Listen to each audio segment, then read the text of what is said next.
మూడవ తరగతి తెలుగు తెలుగు తల్లి. ఇతివృత్తం దేశభక్తి ప్రక్రియ గేయ ప్రక్రియ. ఇతివృత్తం దేశభక్తి ప్రక్రియ గేయ ప్రక్రియ. తెలుగు తల్లి అదెవో తెలుగు తల్లి అందాల నిండు జాబిల్లి.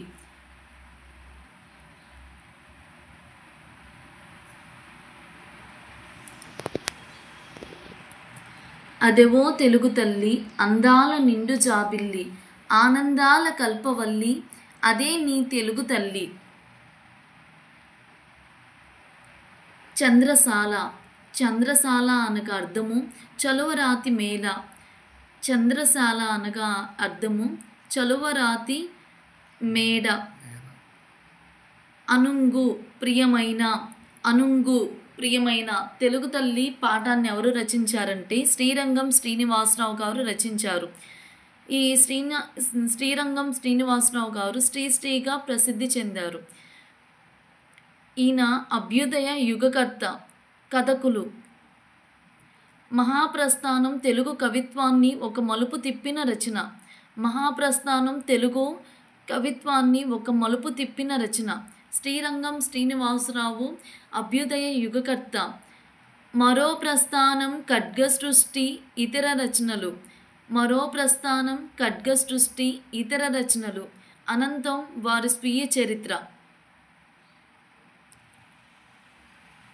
తల్లి భారతి వందనము. తల్లి భారతి వందనము, నీళ్ళే మానందనము, నీ చల్లని ఒడిలో మల్లెలము. ఈ తల్లి భారతి వందనము ఎవరు రచించారంటే దాశరథి కృష్ణమాచార్య రచించారు. ఈ దాశరథి కృష్ణమాచార్య తల్లి భారతి వందనము అనేటువంటి గేయాన్ని రచించారు. నిజాం నిరంకుశత్వం మీద ధిక్కార స్వరం వినిపించిన కవి. ఎవరి మీద? నిజాం నిరంకుశత్వం మీద ధిక్కార స్వరం వినిపించిన కవి దాశరథి కృష్ణమాచార్య. నిజాం రాచరికం నుంచి తెలంగాణ విమోచనకు మేలుకొలుపు పాడారు. అగ్నిధార, రుద్రవీణ, మహోంద్రోదయం, తిమిరంతో సమరం మొదలైనవి ఈయన యొక్క రచనలు. ఈయన దాశరథి కృష్ణమాచార్య రచనలు ఏమేంటి? అగ్నిధార, రుద్రవీణ, మహోంద్రోదయం, తిమిరంతో సమరం మొదలైనవి ఈయన దాశరథి కృష్ణమాచార్య రచనలు. యాత్రాస్మృతి అనేది స్వీయ చరిత్ర. దాశరథి కృష్ణమాచార్య స్వీయ చరిత్ర యాత్రాస్మృతి. తెలుగు తల్లి శ్రీరంగం శ్రీనివాసరావు స్వీయ చరిత్ర అనంతం. దాశరథి కృష్ణమాచార్య స్వీయ చరిత్ర యాత్రాస్మృతి. ఐకమత్యం. ఐకమత్యం రామాపురం అనే గ్రామంలో ఒక రైతు ఉండేవాడు. ఐకమత్యం రామాపురం అనే గ్రామంలో రైతు ఉండేటువంటి వాడు. అతనికి 3 కొడుకులు. ఈ 3 కొడుకుల్ని పుల్లలు ఎరగదీయమంటాడు. అది ఐకమత్యంగా ఉంటేనే అందరూ కలిసి పని చేయగలరు అనేటువంటి పాఠాన్ని తెలియజేస్తుంది. Leo Tolstoy. ఐకమత్యం రచించినటువంటి వారు లియో టాల్స్టాయ్. ఈ లియో టాల్స్టాయ్ ప్రపంచ ప్రసిద్ధి పొందిన రష్యన్ కథకులు. సమరం, శాంతి, అనా కేరినినా వంటి గొప్ప నవలలు రచించారు. లియో టాల్స్టాయ్ రచనలు ఏమిటి? లియో టాల్స్టాయ్ ప్రపంచ ప్రసిద్ధి పొందిన రష్యన్ కథకులు. సమరం, శాంతి, అనా కేరినినా వంటి గొప్ప నవలలు రచించారు. సమరం, శాంతి, అనా కేరినినా వంటి గొప్ప నవలలు రచించారు. మర్యాద చేద్దాం. రెండవ పాఠము మర్యాద చేద్దాము. మొదటి పాఠము తెలుగు తల్లి. మొదటి పాఠము తెలుగు తల్లి. రెండవ పాఠము మర్యాద చేద్దాం. ఈ మర్యాద చేద్దాం ఇతివృత్తం హాస్యం ప్రక్రియ కథా ప్రక్రియ. మర్యాద చేద్దాం ఇతివృత్తం హాస్యం ప్రక్రియ కథా. ఇతివృత్తం హాస్యం ప్రక్రియ కథా ప్రక్రియ. మర్యాద చేద్దాం ఇతివృత్తం హాస్యం ప్రక్రియ కథా ప్రక్రియ. మర్యాద చేద్దాం అనేటువంటి పాఠం హాస్యం రూపంలో ఇతివృత్తం ఉంటుంది. నవ్వు తెప్పించే విధంగా ఉంటుంది. ఇది ప్రక్రియ ఏ విధంగా ఉంటుంది? కథ రూపంలో ఉంటుంది. పూర్వం కళింగ రాజ్యంలో పరమానందయ్య అనే పండితుడు ఉండేటువంటి వాడు. మర్యాద చేద్దాం అనేటువంటి కథ ఎవరిది? పరమానందయ్య శిష్యుల కథ. 12 మంది శిష్యులు ఉండేటువంటి వారు. ఈ 12 మంది శిష్యుల దగ్గరికి 3 దొంగలు ఇంటికి వెళ్తే వాళ్ళకి ఏ విధంగా మర్యాద చేశారు ఈ పరమానందయ్య శిష్యుల గురించి తెలియజేస్తుంది. పేరయ్య పాత్ర ఉంటుంది మర్యాద చేద్దాం అనేటువంటి పాఠంలో. పేరయ్య పాత్ర, ఓయ్ పరమానంద, ఒరే పరమ అంటూ కేకలు వేసేటువంటి వాడు పేరయ్య పాత్ర. ఈ మర్యాద చేద్దాం అనేటువంటిది ఎవరికి సంబంధించింది? పరమానందయ్య శిష్యులకు సంబంధించింది. పేరయ్య పాత్ర ఉంటుంది. నెక్స్ట్, పరమానందయ్య గారు భార్యతో కలిసి పేరయ్య కూతురి పెళ్ళికి పొరుగురు వెళ్ళారు. పొరుగురు వెళ్తే ఇదే అదునుగా చూసుకొని 3 దొంగలు పరమానందయ్య శిష్యులు ఇంటికి వస్తారు. ఈ పరమానందయ్య శిష్యులు ఏ విధంగా అయితే ఆ 3 దొంగలకి మంచి మర్యాదలు చేశారో ఆ మర్యాద అనేటువంటి హాస్యంగా జరుగుతుంది ఈ మర్యాద చేద్దాం అనేటువంటి పాఠము. రాజభటులు గురువు గారిల్లు కాలిపోతుందిరా అనుకొని గబగబా తలుపులు తెరుచుకొని లోపలికి వచ్చారు. ఎవరు లోపలికి వచ్చారు? రాజభటులు గురువు గారిల్లు కాలిపోతుందిరా అని అనుకొని వచ్చారు రాజభటులు. అద్దాలు అఘాయిత్యం అనగా చేయకూడని పని. అఘాయిత్యం అనగా చేయకూడని పని. బావురు మను బోరున ఏడవడం. బావురు మను బోరున ఏడవడం. బిక్కమొహం ఏడుపు ముఖం. బిక్కమొహం ఏడుపు మొహం. బావురు మను బోరున ఏడవడం. అఘాయిత్యం చేయకూడని పని. రేలా రేలా రేలా రేలా రేలా రే అడవి తల్లికి దండాలో, మా అడవి తల్లికి దండాలో. అడవి చల్లంగుంటే అన్నానికి కొదివే లేదు. ఇలా రేలా రేలా జానపద గేయం ఉంటుంది. జింక ఈసప్ కథలు గ్రీకు పురాణ కథలుగా ప్రసిద్ధి చెందినవి. జింక ఈసప్ కథలు గ్రీకు పురాణ కథలుగా ప్రసిద్ధి చెందినవి. 2500 సంవత్సరాల నాటివి. ఈ ఈసప్ కథలు 2500 సంవత్సరాల నాటివి. ప్రపంచ భాషల్లోనికి అనువదించబడ్డాయి. జింక ఈసప్ కథలు గ్రీకు పురాణ కథలుగా ప్రసిద్ధి చెందినవి. 2500 సంవత్సరాల నాటివి. ప్రపంచ భాషల్లోనికి అనువదించబడ్డాయి. 3వ పాఠం మంచి బాలుడు. 3వ పాఠం మంచి బాలుడు. ఇతివృత్తము సహానుభూతి. ప్రక్రియ గేయకథ. ప్రక్రియ గేయకథ. మంచి బాలుడు ఏ విధంగా అయితే ఒక ముసలమ్మకి బాలుడు సహాయపడ్డాడో అదేవిధంగా సహానుభూతి మంచి బాలుడు అనేటువంటి పాఠము నిర్మించబడింది. ప్రక్రియ గేయకథ రూపంలో ఉంటుంది. తల తల మిల మిల మెరుపులు మెరిసి హోరున జోరున వర్షం కురిసి, ఇలా గేయకథ రూపంలో ఉంటుంది మంచి బాలుడు. దుర్బరులకు సాయం చేయని ఎడ గొరగాదెందుకు మనుజుడి మనుగడ. ఇక్కడ మెయిన్ పాయింట్. దుర్బరులకు సాయం చేయని ఎడ కొరగాదెందుకు మనుజుడి మనుగడ. ఈ మంచి బాలుడు అనేటువంటి పాఠాన్ని ఎవరు రచించారు అంటే ఆల్లూరి బైరాగి రచించాడు. మంచి బాలుడు 20వ శతాబ్దపు అగ్రశ్రేణి తెలుగు కవుల్లో ఒకరు మంచి బాలుడు ఆల్లూరి బైరాగి. మానవుడి అస్తిత్వ వేదన్ని కవిత్వంగా వెలువరించిన వారు ఎవరు? ఆల్లూరి బైరాగి. మానవుడి అస్తిత్వ వేదన్ని కవిత్వంగా వెలువరించినటువంటి వాడు ఆల్లూరి బైరాగి. ఈ ఆల్లూరి బైరాగి ఏ పాఠానికి సంబంధించిన వాడు? మంచి బాలుడు అనేటువంటి పాఠానికి సంబంధించిన వాడు. ఈయన యొక్క రచనలు చీకటి మేడలు, నూతిలో గొంతుకలు, ఆగమగీతి, దివ్యభవనం. మంచి బాలుడు. ఈ మంచి బాలుడు అనేటువంటి పాఠాన్ని ఎవరు రచించారంటే ఆల్లూరి బైరాగి రచించాడు. ఈ ఆల్లూరి బైరాగి 20వ శతాబ్దానికి చెందినటువంటి కవి ఆల్లూరి బైరాగి. మానవుడి అస్తిత్వ వేదన్ని కవిత్వంగా వెలువరించినటువంటి మానవుని యొక్క బాధను చెప్పినటువంటి వ్యక్తి ఆల్లూరి బైరాగి. ఈయన యొక్క రచనలు చీకటి మేడలు, నూతిలో గొంతుకులు, ఆగమగీతి, దివ్యభవనం ఈ ప్రసిద్ధ రచనలు ఆల్లూరి బైరాగి యొక్క రచనలు. బాలల కోసం చక్కటి గేయ కథలు రచించినటువంటి వ్యక్తి ఆల్లూరి బైరాగి. జోరున వాన కురిసింది, నేలంతా బురదగా మారింది, ముసలమ్మ గడగడ వణికింది, పిల్లవాడు చెయ్యి పట్టుకొని నడిపించాడు, అందరూ అభినందించారు. నేను వాక్యాంత బిందువును, వాక్యం చివరన ఉంటాను. వాక్యం చివరన ఉంటాను అంటే ఫుల్ స్టాప్. ఫుల్ స్టాప్ని ఇంకో పేరేంటి? వాక్యాంత బిందువు. ఫుల్ స్టాప్కి ఇంకో పేరు వాక్యాంత బిందువు.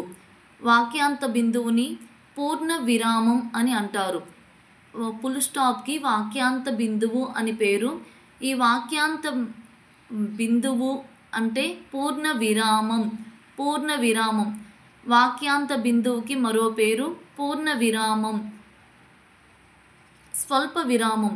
ఈ స్వల్ప విరామం అనగా కామ అని అర్థం. స్వల్ప విరామం అనగా కామ అని అర్థము. ఇక్కడ బిట్టు ఎక్కడ పడిద్ది అంటే వాక్యాంత బిందువుకి మరో పేరు ఏమిటి? పూర్ణ విరామం అంటారు. Full stop. ఫుల్ స్టాప్కి మరో పేరు వాక్యాంత బిందువు పూర్ణ విరామం. కలపండి చేయి చేయి ఈ మాసపు పాట. కలపండి చేయి చేయి, కలపండి చేయి చేయి కలపండి, 10 మంది భుజం భుజం కలపండి, కొండారాళ్ళు పగలగొట్టి కోన చదును చేద్దాం, కోన వెంట దారి తీసి రాదారులు వేద్దాం, పాడుకుంటూ పనిచేస్తే 10 మందికి లాహిరి, ఆడుకుంటూ పనిచేస్తే అనిపించదు చాకిరి. ఈ కలపండి చేయి చేయి అనేటువంటి పాఠాన్ని, ఈ కలపండి చేయి చేయి అనేటువంటి ఈ మాసపు పాటని ఎవరు రచించారంటే దేవులపల్లి వెంకటకృష్ణ శాస్త్రి. దేవులపల్లి వెంకటకృష్ణ శాస్త్రి ఆధునిక తెలుగు కవిత్వంలో భావ కవిత్వ యుగానికి తలుపులు తెరిచారు. ఏ తలుపులు తెరిచారు దేవులపల్లి వెంకటకృష్ణ శాస్త్రి? ఆధునిక తెలుగు కవిత్వంలో భావ కవిత్వ యుగానికి తలుపులు తెరిచారు. ఈ దేవులపల్లి వెంకటకృష్ణ శాస్త్రి ఏ పాటను రచించారు? కలపండి చేయి చేయి ఈ మాసపు పాట. కలపండి చేయి చేయి.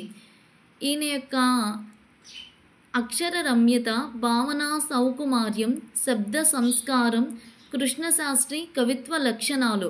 దేవులపల్లి వెంకటకృష్ణ శాస్త్రి యొక్క కవిత్వ లక్షణాలు అక్షర రమ్యత, భావనా సౌకుమార్యం, శబ్ద సంస్కారం, కృష్ణశాస్త్రి కవిత్వ లక్షణాలు. ఈ దేవులపల్లి వెంకటకృష్ణ శాస్త్రి యొక్క రచనల్ని శ్రీ ఇక్షు సముద్రంతో పోల్చారు.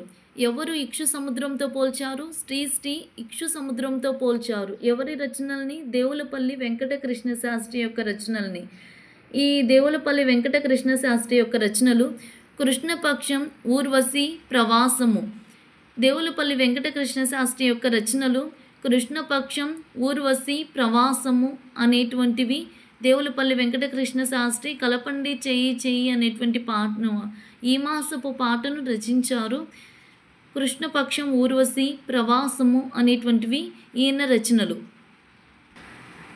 ఈ దేవులపల్లి వెంకటకృష్ణ శాస్త్రి యొక్క రచనలకి కోడు కృష్ణ ఊర్వశి కోసము ప్రవాసము బయలుదేరాడు. కృష్ణ ఊర్వశి కోసము ప్రవాసము బయలుదేరారు. ఈ దేవులపల్లి వెంకటకృష్ణ శాస్త్రి యొక్క రచనలు కృష్ణ ఊర్వశి కోసము ప్రవాసము బయలుదేరాడు. బావిలో నీళ్ళు, అక్బర్ బీర్బల్ కథ. అక్బర్ బీర్బల్ కథ. అందులోని జమీందారు రైతుని ఆపాడు.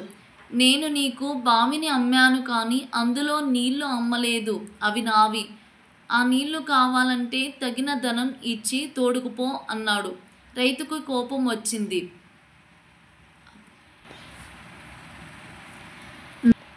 నా బాల్యం, ఇతివృత్తం, కళలు, ఆత్మకథ ప్రక్రియ. నా బాల్యం, ఇతివృత్తం, కళలు గురించి తెలియజేస్తుంది. ఈ ప్రక్రియ ఆత్మకథ రూపంలో ఉంటుంది. నా బాల్యం, ఇతివృత్తం, కళలు కళలు ఏ విధంగా బుర్ర కథ ఇవన్నీ కూడా కళలు కాబట్టి కళలు ఏ విధంగా ప్రదర్శించాలి అని తెలియచేసేటువంటి పాఠము ఇతివృత్తం కలిగినటువంటి పాఠం నా బాల్యము. ఆత్మకథ ప్రక్రియ పొన్నెకల్లు తూర్పు వీధిలో సాయిబుల పదిగుంజ కూడా పాట పాడుతుందని పేరు. అబ్దుల్ అజీజ్. ఈ షేక్ నాజర్ గారు పుట్టంగానే అబ్దుల్ అజీజ్ అని పిలిచారంట. మా గారపాడు మామలు అత్తలు నన్ను అబ్దుల్ అజీజ్ అని, పొన్నెకల్లు పెదనాన్నలు చిన్నాన్నలు అమ్మమ్మలు అక్కకులు నాజరు అని పిలుస్తూ వచ్చారు. అబ్దుల్ అజీజ్ అని ఎవరు పిలిచారు? గారపాడు మామలు అత్తలు నన్ను అబ్దుల్ అజీజ్ అని, పొన్నెకల్లు పెదనాన్నలు చిన్నాన్నలు అమ్మలు అక్కలు నాజరు అని పిలిచారు. హా అదిగో లేడీ పరిగెడుతుంది లేడిబోయేరా బాణమేయరా అను పాడుతూ ఎగిరేవాడు. నేనే బ్రాహ్మణురా నేనే పామరురా ఓ జనులారా నేనే బ్రాహ్మణురా అని కూని రాగాలు తీస్తుండేవాడిని. మధ్యాహ్నం బడి నుండి ఇంటికి వెళ్ళగానే గింజలు తీసుకొని, ఇంకా మీ నాన్న ఇంటికి రాలేదు నాయనా, ఇంకా అన్నం వండలేదు, సాయంకాలం పంతులు గారిని అడిగి పెందలకడ రాయ్యా అని అమ్మ పాలో పెరుగో చల్లో తాగడానికి ఇచ్చేది. సజ్జజొన్నలు లేవు గాని చల్ల తాగి చదువుకోరా అని పాడుకుంటూ పోయేవాడిని. ఎవరు? నాజరు. హార్మోనిస్ట్ కాదరు ఒకరోజు మా ఇంటికి వచ్చి, మస్తాన్ గారు, మన కుర్రోడు మంచి తెలివి కంఠం కలిగినవాడు, శృతి లయ గానం మంచి కంఠం కలిగినవాడు, నాతో పంపండి అని చెప్పేసి హార్మోనిస్ట్ కాదరు తీసుకొని వెళ్తాడు. ఈయనకి ఎక్స్పీరియన్స్ ఎలా వచ్చిందంటే, గోగుపుల్ల గొట్టంతో నీళ్ళ చెంబుతో ఊదిస్తూ శృతి కుక్క నేర్పించేవాడు. ఏడవడం, నవ్వడం, కోపంగా మాట్లాడడం, చూడడం, మూతి ముడుచుకోవడం ఇలా నేర్పించేవాడు హార్మోనిస్ట్ కాదరు. ద్రోణ విజయం పాఠశాల వార్షికోత్సవం అంటే యానివర్సరీ రోజు ద్రోణ విజయం అనేటువంటి నాటకము ప్లే చేశారు నాజరు. 5 రూపాయలు పుస్తకం పెన్సిలు బహుమతిగా ఇచ్చారు. 5 రూపాయలు పుస్తకం పెన్సిలు బహుమతిగా ఇచ్చారు. ఈ షేక్ నాజర్ యొక్క రచనలు పల్నాటి యుద్ధం, వీరాభిమన్యు, బొబ్బిలి యుద్ధం, అల్లూరి సీతారామరాజు, బెంగాల్ కరువు వంటి ఇతివృత్తాలలో సమకాలీన అంశాలు జతచేసి నాజర్ బుర్రకథలు రూపొందించారు. పల్నాటి యుద్ధం, బొబ్బిలి యుద్ధం, వీరాభిమన్యు, అల్లూరి సీతారామరాజు, బెంగాల్ కరువు వంటి ఇతివృత్తాలలో సమకాలీన అంశాలు జతచేసి నాజర్ బుర్రకథలు రూపొందించారు. అన్ని యుద్ధాల గురించి నాజర్ వివరించాడు. పల్నాటి యుద్ధం, బొబ్బిలి యుద్ధం, వీరాభిమన్యు, బెంగాల్ కరువు ఇవన్నీ కూడా ఈయన రచనలు. ఆరుగాలం అంటే ఏడాదంతా, గుంజ, రాట, వార్షికోత్సవం సంవత్సరం చివరన జరుపుకునే వేడుక. పామరులు అంటే చదువుకోనివారు, పామరులు చదువుకోనివారు. షేక్ నాజర్ తన జీవిత కథను తానే చెప్పుకున్నట్లుగా అంగడాల రమణమూర్తి ఆక్షీకరించాడు. స్వీయ చారిత్రాత్మకమైన ఈ కథకు పింజారి అని పేరు పెట్టాడు. మీ కొండపల్లి బొమ్మను ఏ రంగుల్లో అందంగా ఉంటానంటే అంబారి, దశావతారాలు, తాటి చెట్టు వంటి రూపాలలో ఉంటాను. పొనికి కర్రతో తయారు చేస్తారు. ఈ కొండపల్లి బొమ్మలు ఏ బొమ్మతో తయారు చేస్తారు? ఏ కర్రతో తయారు చేస్తారు? పొనికి కర్ర. కొండపల్లి బొమ్మలు పొనికి కర్రతో తయారు చేస్తారు.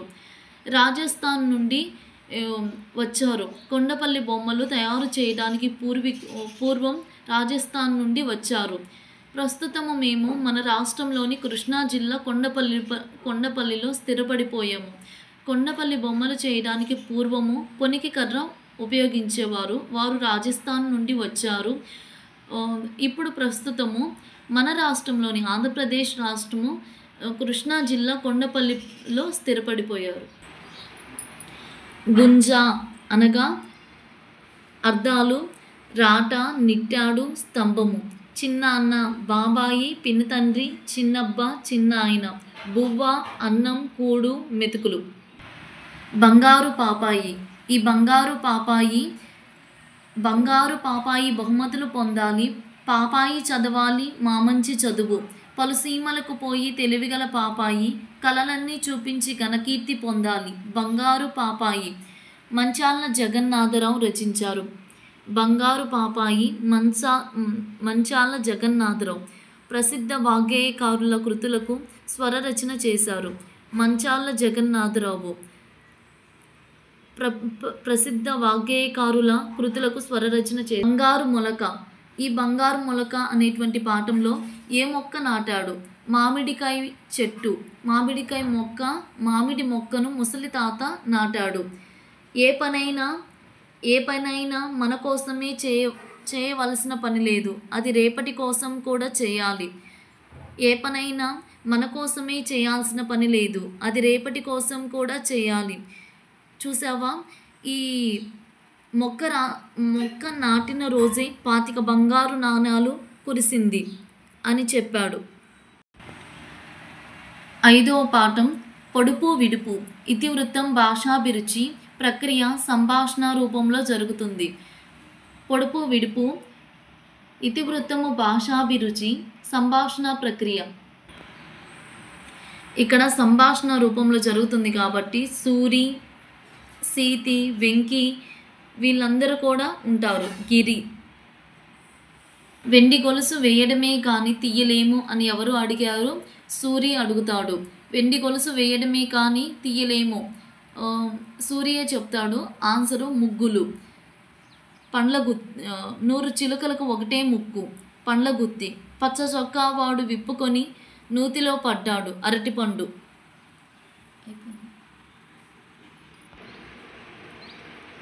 చింతా దీక్షితులు. ఈ చింతా దీక్షితులు పొడుపు విడుపు అనేటువంటి పాఠాన్ని రచించినటువంటి వారు చింతా దీక్షితులు. పొడుపు విడుపు. చింతకాయ రుచి ఎంతంటే పుల్లగా ఉంటుంది, అందుకే చింతా దీక్షితులు. పొడుపు విడుపు. పొడుపు విడుపు. చింతకాయ పులుపుగా ఉంటుంది, పొడుపు విడుపు. ఈ చింతా దీక్షితులు గిరిజనుల గురించి, సంచార జాతుల గురించి తెలుగులో కథలు రాసిన తొలి రచయిత. చింతా దీక్షితులు గిరిజనుల గురించి, సంచార జాతుల గురించి తెలుగులో కథలు రాసినటువంటి వ్యక్తి చింతా దీక్షితులు. ఈయన యొక్క రచనలు ఏకాదశి, శబరి, వటీరావు కథలు, లక్కపెడతలు ఈయన రచనలు. గిరిజనుల గురించి, సంచార జాతుల గురించి తెలుగులో కథలు రాసినటువంటి వ్యక్తి చింతా దీక్షితులు. ఏకాదశి, శబరి, వటీరావు కథలు, లక్కపెడతలు ఈయన రచనలు. తెల్లని పొలంలో నల్లని విత్తనాలు చేత్తో చల్లుతారు కానీ నోటితో ఏరుతారు. పుస్తకము. చెయ్యని కుండ, పొయ్యని నీరు, వెయ్యని సున్నం, తీయగనుండు కొబ్బరికాయ. పైన ఒక పలక, కిందొక పలక, పలకల నడుమ మెలికల గిలక నాలిక. అంతులేని చెట్టుకు 60 కొమ్మలు, కొమ్మ కొమ్మకు 1,000,000 పువ్వులు, పువ్వుల్లో 2 కాయలు. సూర్యుడు, చంద్రుడు, నక్షత్రాలు. చందమామ. అందమైన చందమామ, అందరాని చందమామ, అమ్మా నా చేతిలోన అద్దములో చిక్కినాడే, నేను ఒక్క ఎగురు ఎగిరిపోనా. ఈ చందమామ అనేటువంటి ఈ మాసపు పాటను నండూరి రామ్మోహన్ రావు రచించారు. నండూరి రామ్మోహన్ రావు ఈయన హరివిల్లు, ఆయన రచించిన బాలగేయాల సంపుటం. నండూరి రామ్మోహన్ రావు హరివిల్లు బాలగేయాల సంపుటం. నరావతారం, విశ్వరూపముల ద్వారా విజ్ఞాన శాస్త్రాన్ని సులభ శైలిలో పాఠకులకు పరిచయం చేశారు. నరావతారం, విశ్వరూపముల ద్వారా విజ్ఞాన శాస్త్రం అంటే సైన్స్ని పరిచయం చేసినటువంటి వ్యక్తి నండూరి రామ్మోహన్ రావు. ఏ రచనలు? నరావతారం, విశ్వరూపముల ద్వారా విజ్ఞాన శాస్త్రాన్ని సులభ శైలిలో పాఠకులకు పరిచయం చేశాడు. విశ్వదర్శనం, అక్షరయాత్ర వంటి రచనలతో పాటు మార్క్ ట్వైన్ రచించిన Huckle Sawyer, Tom Sawyer, Huckleberry వంటి అనువాదాలు కూడా చేశారు. విశ్వదర్శనం, అక్షరయాత్ర వంటి రచనలతో పాటు మార్క్ ట్వైన్ రచించిన టామ్ సాయర్, హకెల్ బెర్రీ వంటి అనువాదాలు కూడా చేశారు. మార్క్ ట్వైన్ రచించిన టామ్ సాయర్, అఖిల్ బెర్ఫిన్ వంటి అనువాదాలు కూడా చేసినటువంటి వ్యక్తి నండూరి రామ్మోహన్ రావు విశ్వదర్శనం, అక్షరయాత్ర అనేటువంటి రచనలు రచించారు. తెనాలి రామకృష్ణ, ఈయన కృష్ణా తీరంలో గార్లపాడు అనేటువంటి ఊర్లో జన్మించాడు.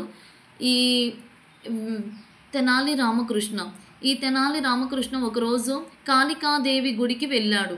కాళికాదేవి గుడికి వెళ్ళి బాగా జపం చేసి ఆమె ప్రత్యక్షమయ్యిద్ది. పాలు తాగితే గొప్ప పండితుడివి అవుతావు, పెరుగు తాగితే ఐశ్వర్యవంతుడివి అవుతావు అంటే 2 తాగాడు. అష్టదిగ్గజాల్లో ఒకటయ్యాడు.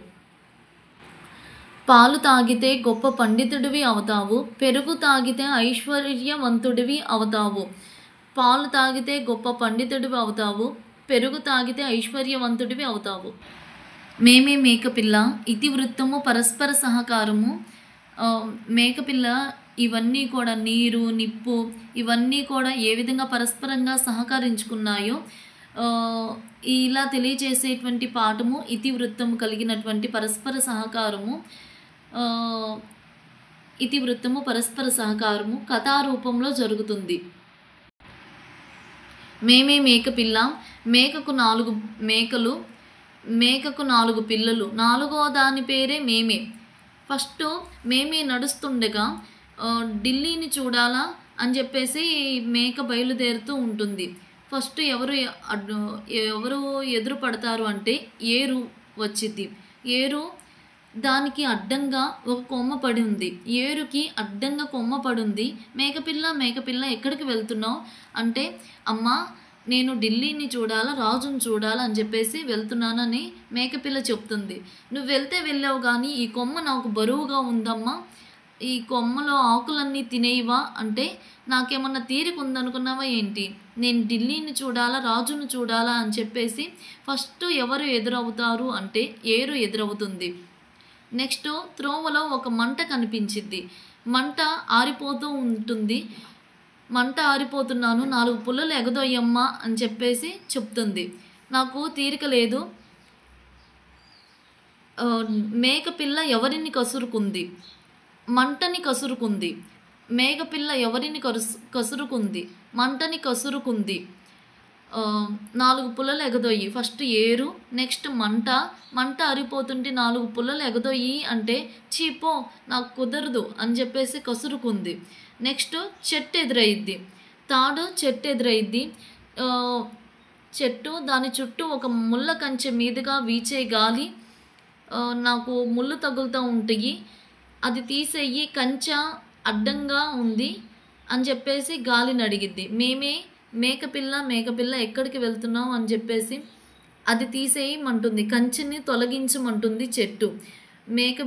మేకపిల్లని చెట్టు అడిగిద్ది కంచెని తొలగించమని. మొదట ఏరు ఎదురైద్ది, నెక్స్ట్ మంట ఎదురైద్ది, నెక్స్ట్ చెట్టు ఎదురైద్ది. ఏరు, మంట, చెట్టు. ఏరు మొదట ఎదురవుతుంది. మంటని మేకపిల్ల కసురుకుంటుంది. చెట్టు ఎదురవుతుంది. చెట్టుకి ముళ్ళ కంచె ఉంటుంది. ఆ ముళ్ళ కంచెని తొలగించమని అంటుంది. వాలకం అనగా తీరు, గందరగోళం అనగా తికమక, కాగు పెద్ద బిందె. దుఃఖము అనగా ప్రకృతి వికృతి, దుఃఖము దూకలి. 1949లో బాపట్లకు చెందిన ఆర్ శకుంతల రచించినటువంటి చందమామ కథ. 1949లో ఈ మేమే మేకపిల్లని 6వ పాఠము ఎవరు రచించారంటే బాపట్లకు చెందిన ఆర్ శకుంతల చందమామ కథ రచించారు. నేను సర్వనామాలు గమనించండి. నేను, మేము, మనము, నీవు, మీరు, వాడు, ఆమె, వారు, వాళ్ళు, వీడు, ఈమె, వీళ్ళు, వీళ్ళు, అది, అవి, ఇది, ఇవి, ఇవన్నీ కూడా సర్వనామాలు. తెలుగు తోట. ఈ తెలుగు తోట ఎంత చక్కనిదోయి ఈ తెలుగు తోట, ఎంత పరిమళమోయి ఈ తోట పూలు, ఏ నందనము నుండి ఏ వాగు నుండి తెచ్చినా, ఏ నారు నుండి తెచ్చినారో, ఏ స్వర్ణ నదీ జలమును ఈ మడులు కెత్తిరో. తెలుగు తోట ఎవరు రచించారంటే తోటలో బాగా కందులు పండుతాయి. తోటలో బాగా కందులు పండుతాయి. కందుకూరి రామభద్రారావు.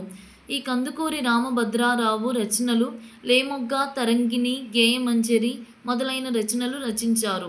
తోటలో బాగా కందులు పండుతాయి. తెలుగు తోట. కందుకూరి రామభద్రారావు రచనలు లేమొగ్గ, తరంగిణి, గేయమంజరి మొదలైన రచనలు చేశారు. లేమొగ్గ, తరంగిణి, గేయమంజరి రచనలు చేశారు. మేకపోతు గాంభీర్యం. మేకపోతు గాంభీర్యం. ఒకరోజు సింహము వస్తుంది. 99 సింహాలను చంపి తిన్నాను. 99 సింహాలను చంపి తిన్నాను మేక ఉంటుంది. దానితో సింహం బెంబేలెత్తిపోతుంది. తాళ్లపాక తిమ్మక్క తెలుగులో మొదటి కవయిత్రి. తాళ్లపాక తిమ్మక్క తెలుగులో మొదటి కవయిత్రి. ఈమె అసలు పేరు తాళ్లపాక తిరుమలమ్మ. తాళ్లపాక అన్నమాచార్యుల భార్య. ఈమె సుభద్రా కళ్యాణం అనే కావ్యాన్ని రాసింది. తాళ్లపాక తిమ్మక్క ఏ కావ్యాన్ని రాసింది? సుభద్రా కళ్యాణం అనేటువంటి కావ్యాన్ని రాసింది. తాళ్లపాక తిమ్మక్క ఏ కళ్యాణం అనేటువంటి పుస్తకాన్ని రాసింది? సుభద్రా కళ్యాణం. సుభద్రా కళ్యాణం. తాళ్లపాక తిరుమలమ్మ. చేశాడు, తిన్నారు, కోసింది, చూసింది, వెళతాడు, వస్తాడు, చెప్పాడు, వండుతున్నాడు, చేస్తున్నాడు, గీసింది మొదలైనవి క్రియాపదాలు. అందమైన పాట. ఈ అందమైన పాట ఆవు పాల వంటిది అందమైన పాట, పుట్టతేనె వంటిది చిట్టి పాప మాట అనేది బాలసుబ్రహ్మణ్యం పాడతాడు కదా. అందమైన పాట. పాటలకు ఎవరు పాటలంటే ఎక్కువ ఫేమస్ బాలసుబ్రహ్మణ్యం. జీవి బాలసుబ్రహ్మణ్యం. ఈయన రసం గురించి ఎక్కువగా తెలియచేశాడు. బాలసుబ్రహ్మణ్యం ఈయన యొక్క రచనలు, బాలసుబ్రహ్మణ్యం యొక్క రచనలు వీరరసము, రసోల్లాసము. రసం గురించి ఎక్కువ తెలిపిన వారు బాలసుబ్రహ్మణ్యం. జీవి సుబ్రహ్మణ్యం. వీరరసము, రసోల్లాసము. సాహిత్య చరిత్రలో చర్చనీయ అంశాలు రచనలు చేశాడు. దిలీపుని కథ. ఈ దిలీపుని కథ పురాణ కథ. దిలీప మహారాజుకు సంతానం లేదు. ఆయన భార్య సుదక్షిణాదేవి. అందుకని చెప్పేసి దేవుడు దిలీప మహారాజు వశిష్ఠుడికి చెప్పుకున్నాడు. ఈ వశిష్ఠుడు ఒక నందిని అనేటువంటి ఆవుని ప్రేమగా పెంచుకో అని చెప్పేసి దిలీప మహారాజుకి ఇచ్చాడు. ఈ నందిని ఆవు అడవిలో మేస్తా ఒక సింహం ఎదుట తారసపడింది.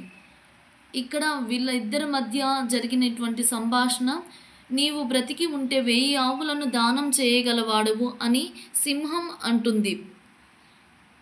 దిలీపుని కథ పురాణ కథ. దిలీపుని కథ పురాణ కథ. రాజుకు ఒక కుమారుడు జన్మించాడు. అతని రఘు మహారాజు. ఈ వంశం వాడే శ్రీరాముడు. రాజుకు ఒక కుమారుడు జన్మించాడు. అతనే రఘు మహారాజు. ఈ వంశం వాడే శ్రీరాముడు. మా ఊరి ఏరు. ఇతివృత్తం ప్రకృతి వర్ణన. గేయం రూపంలో ఉంటుంది. మా ఊరి ఏరు ఇతివృత్తం ప్రకృతి వర్ణన కలిగినటువంటి పాఠము. మా ఊరి ఏరు. మా ఊరంటేనే ప్రకృతి రూపంలో ఉంటుంది. ప్రకృతి వర్ణన గురించి తెలియజేస్తుంది. ఇది ఏ రూపంలో ఉంటుంది? గేయం రూపంలో ప్రక్రియ సాగుతుంది. చూడ చక్కని ఏరు మా ఊరి ఏరు, ఏడాదికొకసారి ముచ్చటగా పారు. ఏటి మధ్యను గలవు నల్లని గుండ్లు, ఏటికి ఇరువైపులా మొదలి పొదరిండ్లు. రొదలు అనగా శబ్దాలు, వినువీధి అనగా ఆకాశము, ఇసుక తెన్నెలు, ఇసుక మేటలు. రొదలు, శబ్దాలు, వినువీధి, ఆకాశము, హొయ్యలు, వయ్యారంగా. మా ఊరి ఏరు ఈ ఎవరు రచించారు అంటే మా ఊరి ఏరు మధురాంతకం రాజారాం అనేటువంటి ఈ కవి రచించాడు. రాయలసీమ జీవితాన్ని ప్రతిబింబిస్తూ 400కు పైగా కథలు రాసినటువంటి వ్యక్తి మధురాంతకం రాజారాం. రాయలసీమ జీవితాన్ని ప్రతిబింబిస్తూ 400కు పైగా కథలు రాశారు. మానవ సంబంధాల్లోని సున్నిత పార్శ్వాలను చిత్రించారు మధురాంతకం రాజారాం రాయలసీమ జీవితాన్ని ప్రతిబింబిస్తూ 400కు పైగా కథలు రాశారు. మానవ సంబంధాల్లోని సున్నిత పార్శ్వాలను చిత్రించారు. ఇక్కడ కృష్ణానది గురించి తెలియజేస్తుంది. ఈ కృష్ణానది కృష్ణానది పడమటి కనుమల్లోని మహాబలేశ్వరం వద్ద పుట్టింది. కృష్ణానది ఎక్కడ పుట్టింది? పడమటి కనుమల్లోని మహాబలేశ్వరం వద్ద పుట్టింది. ఈ శ్రీశైలం నాగార్జున సాగర్ ఆనకట్టలు. కృష్ణానది యొక్క ఆనకట్టలు శ్రీశైలం నాగార్జున సాగరు. ఇక్కడ 1400 కిలోమీటర్లు కృష్ణానది ప్రయాణం చేస్తుంది. హంసలదేవి వద్ద 2 పాయలుగా చీలి బంగాళాఖాతంలో కలుస్తుంది. పంట చేలు. ఈ పంట చేల గట్ల మీద నడవాలి, ఊహలేమో రెక్కలొచ్చి ఎగరాలి, మా ఊరు ఒక్కసారి పోయి రావాలి, జ్ఞాపకాల పరువుతో తిరిగి రావాలి. పంట చేలు రచయిత పాలగుమ్మి విశ్వనాథం. ఈ పాలగుమ్మి విశ్వనాథం ఆకాశవాణిలో పనిచేశారు. పాలగుమ్మి విశ్వనాథం పంట చేలు రచయిత, ఆకాశవాణిలో పనిచేశారు. బుద్ధిబలం. ఈ బుద్ధిబలం పంచతంత్ర కథలు అనేటువంటి కథల నుండి తీసుకుంది. బుద్ధిబలం పంచతంత్ర కథలు. బాసురకం అనే పెద్ద సింహం ఉండేది. ఈ కుందేలుకి బాసురకం సింహంకి బాయి మధ్య సంభాషణ. 9వ పాఠం తొలి పండుగ. ఈ తొలి పండుగ ఇతివృత్తం, సంస్కృతి, సాంప్రదాయాలు, ప్రక్రియ, కథనం ప్రక్రియ. తొలి పండుగ అంటేనే సంస్కృతి సాంప్రదాయాలతో ఉంటుంది కాబట్టి తొలి పండుగ. సంస్కృతి, పండుగలు అంటేనే మన సంస్కృతి ఆచారాలను గురించి తెలియచేస్తుంది. ఇతివృత్తం కథనం ప్రక్రియలో సాగుతుంది. శామ్యూల్ వేప చెట్టు కిందకు చేరాడు. ఉగాది పండుగ రోజు ఇదంతా కూడా జరుగుతుంది.